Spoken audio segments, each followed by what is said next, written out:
उसे बड़ी हैरानी हुई क्योंकि उसने एक बर्तन देख लिया था। उसने बाहर आकर रानी को बताया। कहने लगी, हे रानी, देखो, वैसे तुमसे हमको जब अत्र नहीं मिलता तो हम रोज ही व्रत करते हैं। अगर तुम्हारे पास व्रत की विधि और कथा पूछ ली जाए तो हम भी क्या करेंगे। दासी के कहने पर रानी ने अपनी बहन से बृहस्पति व्रत के बारे में पूछा।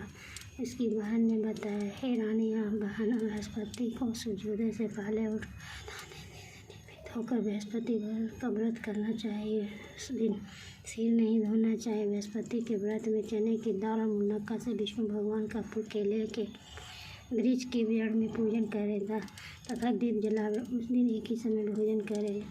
भोजन पीले खाद्य पदार्थ का करे तथा सुने। इस प्रकार करने से गुरु भगवान प्रसन्न होते हैं, अन्न पुत्र धन देते हैं, मनोकामना पूर्ण होते हैं। व्रत रानी की बहन घर लौट गई।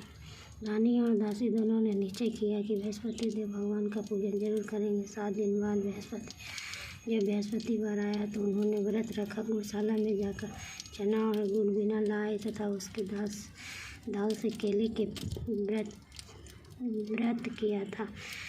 कारण बृहस्पति भगवान प्रसन्न थे। एक साधारण व्यक्तिगण के रूप में वे तो थालों में सुंदर मिला कराए और दासी को देकर बोले, हे दासी, आपस भोजन तुम्हारे और रानी के लिए तुम दोनों के लाने के बारे में कुछ पता नहीं था। वैसे तुमसे कोई बात छिपी नहीं है।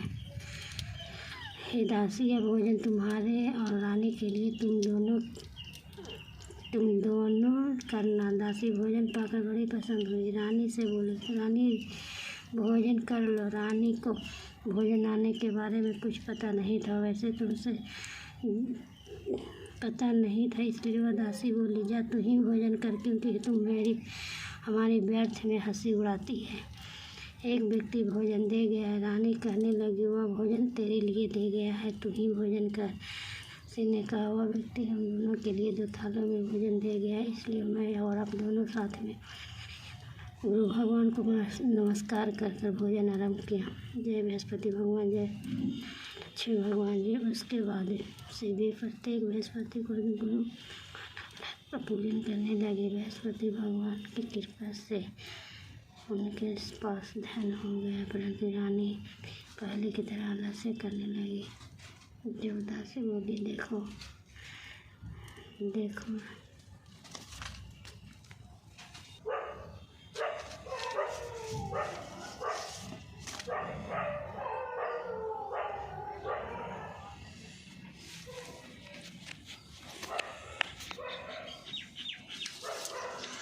बृहस्पति देव की कथा। प्राचीन काल में एक बहुत ही निर्धन ब्राह्मण तथा उसके थी। नित्य पूजा पाठ करता, परंतु उसकी रानी बहुत मलिनता के साथ रहती थी।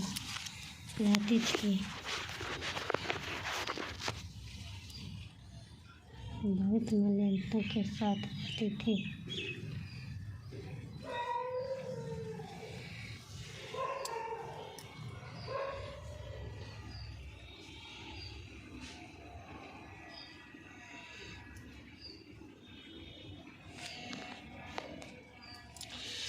बड़ी मलिनता के साथ रहती थी। नित्य पूजा पाठ करता, परंतु उसकी रानी बहुत मलिनता के साथ रहती थी।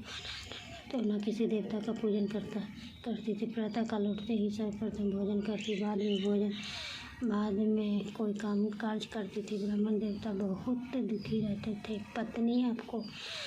पत्नी को बहुत समझाते, किंतु उसका कोई परिणाम न निकला। भगवान की कृपा से ब्राह्मण की स्त्री के उत्पन्न हुई। कन्या अपने पिता के घर में बड़ी होने लगी।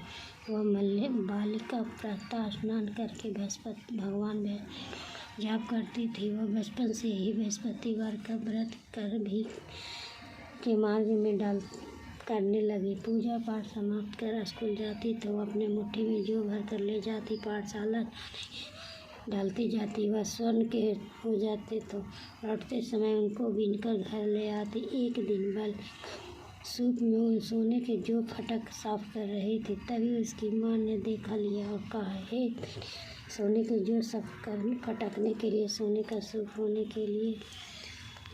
के लिए दूसरे होने के लिए फटक रही थी। तभी उसकी माँ ने देख लिया। कहा, हे बेटी, सोने के सूप फटकने के लिए सोने का सूप चाहिए। दूसरे दिन गुरुवार था। कन्या ने व्रत रखा और बृहस्पतिवार से प्रार्थना करके कहा, हे प्रभु, यदि मैंने सच्चे मन से तो मुझे सोने का सूप दे दो। बृहस्पतिवार देव ने उसकी प्रार्थना स्वीकार कर लिया। रोजाना की तरह वह फैलाती हुई स्कूल चली गई। स्कूल से लौटकर जब वह जो गिन रही थी तो बृहस्पति देव की कृपा से उसे सोने का सूप मिला। वह बड़ा घर ले आए। उसे जो साफ कर रही थी, परंतु उसकी माँ का वही ढंग रहा। वह कन्या सोने के सूप में जो साफ कर रही थी तो उस समय उस नगर का राजकुमार वहाँ से होकर निकल रहा था। कन्या सोने के सूप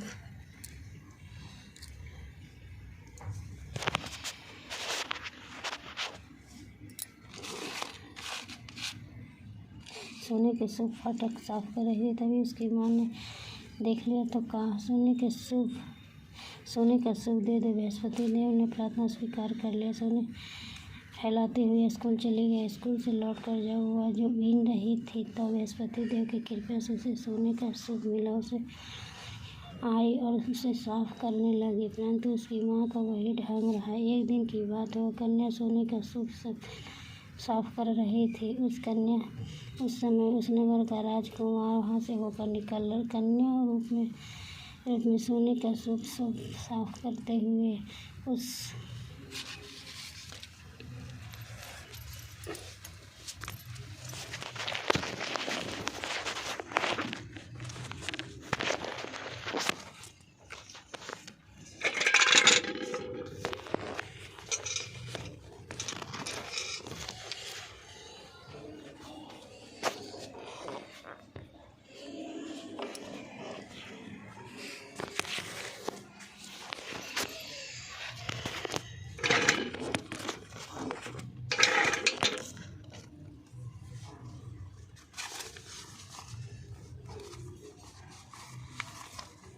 बोले, हे बेटा, तुम्हें किस बात का कष्ट हो? किसने अपना अपमान किया है अथवा कोई और कारण है? मैं बताओ, मैं वही करूँगा जिसे पसंद हो। राजकुमार ने अपने पिता की बातें सुनी। वह बोला, मुझे आपकी कृपा से किसी बात का चिंता नहीं है। मेरा अपमान कोई नहीं किया है। मैं उस लड़की से विवाह करना चाहता हूँ जो सोने के सूप का कर रही थी। उस राजा के आश्चर्य में पड़ गया और बोला, हे बेटा, उस कन्या का पता तुम ही लगाओ। उसके साथ तुम्हारा विवाह अवश्य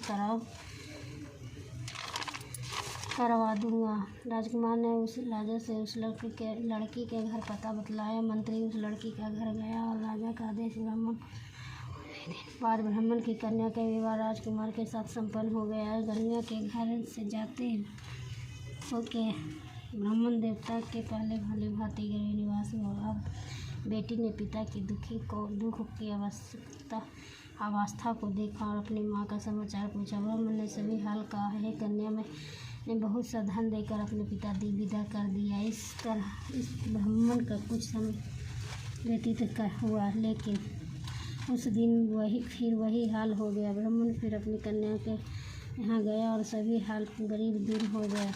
कहा तो पुत्री बोली, हे पिताजी, आप माताजी को यहाँ पर ले आओ, विधि बता दूंगा। जिसे अपनी माँ को समझाने लगी, हे माँ, तुम प्रातःकाल उठकर स्नान आदि से विष्णु भगवान का पूजन करो तो दरिद्रता दूर हो जाएगी। परंतु उसकी माँ एक बात नहीं मानी। वह प्रातःकाल उठकर अपनी पुत्री का बच्चा जूठा खा लेती। एक दिन उसकी पुत्री को बहुत गुस्सा आया। उसे एक बार कटोरी से सारा सामान निकाल दिया और उसने अपनी माँ को उसमें बंद कर दिया। उसने तथा स्नान करके नदी से पूजा पाठ करवाया तो व्रत रखने लगी।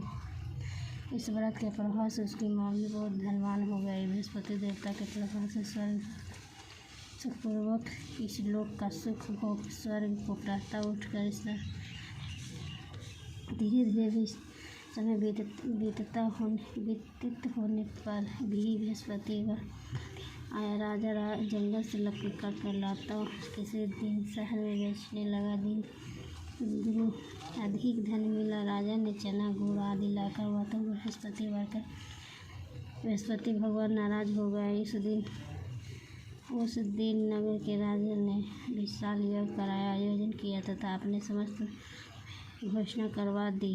कोई भी मनुष्य अपने घर में भोजन बनवाया तथा अगर ना जलाए तो समस्त लोग मेरे यहाँ भोजन करने आ गया उसकी फांसी की सजा दी जाएगी। राजा ने के अनुसार राजा के सभी वासी राज के भोज में सम्मिलित हुए, लेकिन लकड़हारे कुछ देर बाद पहुँचे, इसलिए उसको अपने साथ महल में ले आए। जब राजा लकड़हारों को भोजन ले करा रहे थे तो रानी की दृष्टि उस खूंटी पर पड़ी जिस पर उसका हार लटका हुआ था। उसे हार खूंटी पर लटका दिखाई नहीं दिया। रानी को निश्चय हो गया कि मेरा हार इसी ने चुरा लिया। उसी समय सैनिक बुलवाकर उसको जेल में डलवा दिया। जब लकड़हारों को जेलखाने में दरवाजे याद करने लगा तो जंगल में मिला तथा तत्काल बृहस्पति साधु का रूप में प्रकट हो गया और प्रार्थना को जब अब चिंता मत कर, बृहस्पति दिन जलखाने दरवाजे 4 पैसे ले लेंगे तो उसे दीवार की पूजा करना, तो मेरे सभी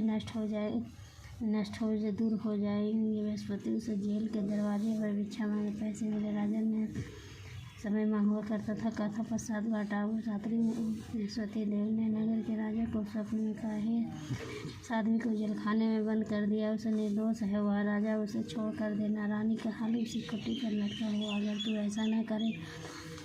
जय बृहस्पति भगवान के लीला सकुन पार है। भगवान जी दया कर, नारायण लक्ष्मी भगवान जी दया कर, भगवान जी सब कुछ तो हर देन हमको, भगवान जी दया कर, तुलसी मैया है, नारायण लक्ष्मी भगवान जी की जय, भगवान की जय। जय जय सिया राम, जय बृहस्पति भगवान, जय सिया।